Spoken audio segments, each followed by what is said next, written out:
What to do if your classic Mercedes is in a flood.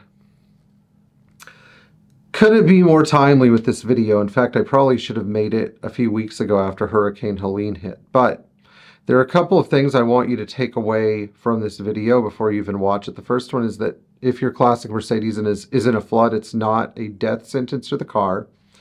Two, there are some mitigation procedures you can go through to save your car as long as you act fast. And then number three, don't let your insurance just show up and total the car out. It's always good to estimate the scope of repair. So, why do Mercedes survive floods so well? Well, it has to do with the fact that very few of the control units to the car and their critical electrical connectors, etc., are in the floor.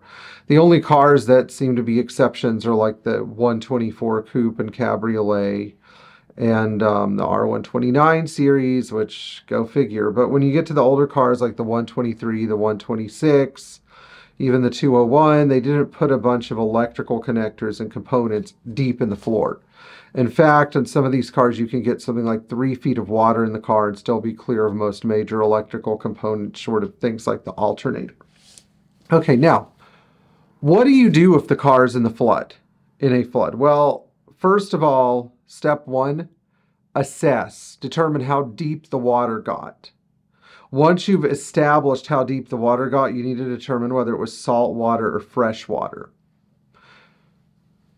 The next step, because you want to focus on remediating engine and other mechanical problems, you've got to start draining and flushing fluids.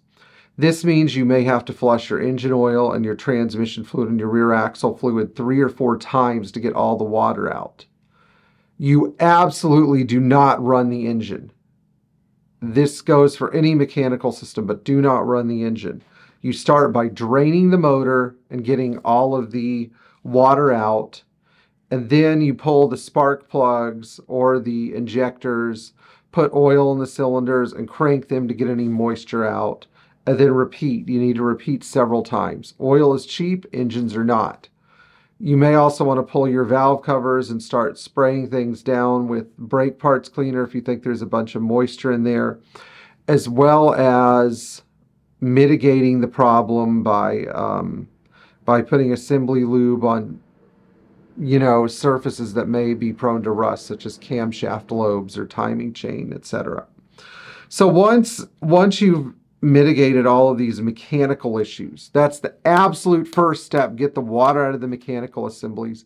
Then, if the water really got into your interior, you pull your interior, including your carpets. And what you really want to do is get as much soft material out and wash through it. Now, if you have like these squishy foam mats, like in a 107 or a 116 car, don't scrape them up off the floor. Instead, start vacuuming, suck all the water out.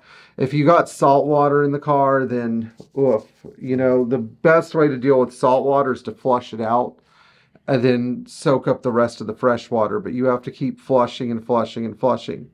You really want to clean the hard surfaces. You really want to get the soft materials flushed out as much as you can with fresh water. If it's salt water, maybe use a Bissell green machine to suck all the water and contaminants out of the carpet. The green machine's a really neat tool because it will push water through and then suck it back out. And that will mitigate things like the smell for the future. Now, the seat covers usually don't go bad, but if you have a car that's got deteriorating seat buns, this is probably going to finish them off. So you may, at some point, maybe not right away, you may have to take your car's seats to a reputable upholstery shop and order new seat buns. You can order seat buns from companies like KHM in Germany. Their website is cabrio.de.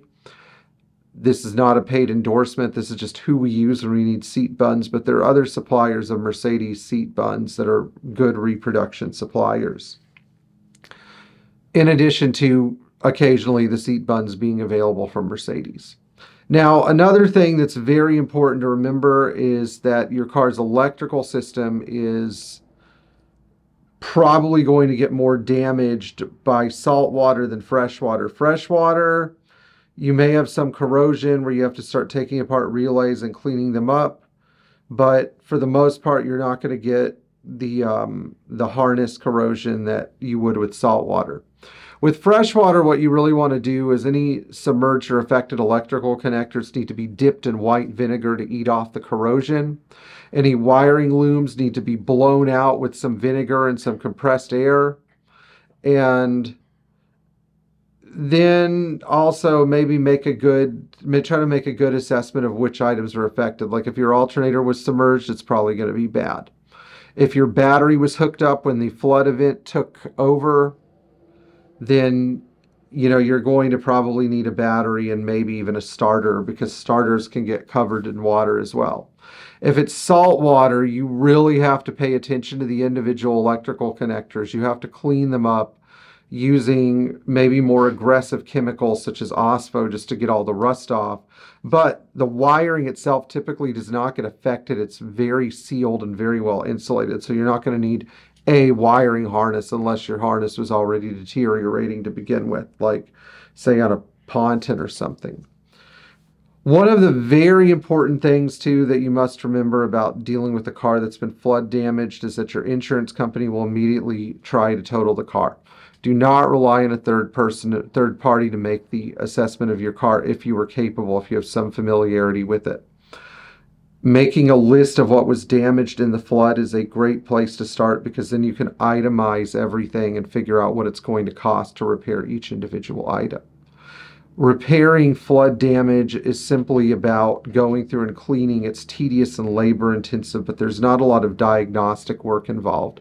If you can get all of your connectors decorroded, if you can replace any damaged control units or rebuild them, then usually the car will go right back to normal if you've done a good job flushing out your engine and transmission and changing all the filters, changing the fluid in your rear axle, and possibly doing things like repacking wheel bearings. I hope you guys learned something from this video. If you need help mitigating flood damage, you can always call us and we'll give you advice or even more help if you need it. Just don't let your car go to the insurance company and end up on the Copart website, because by then it'll be too late.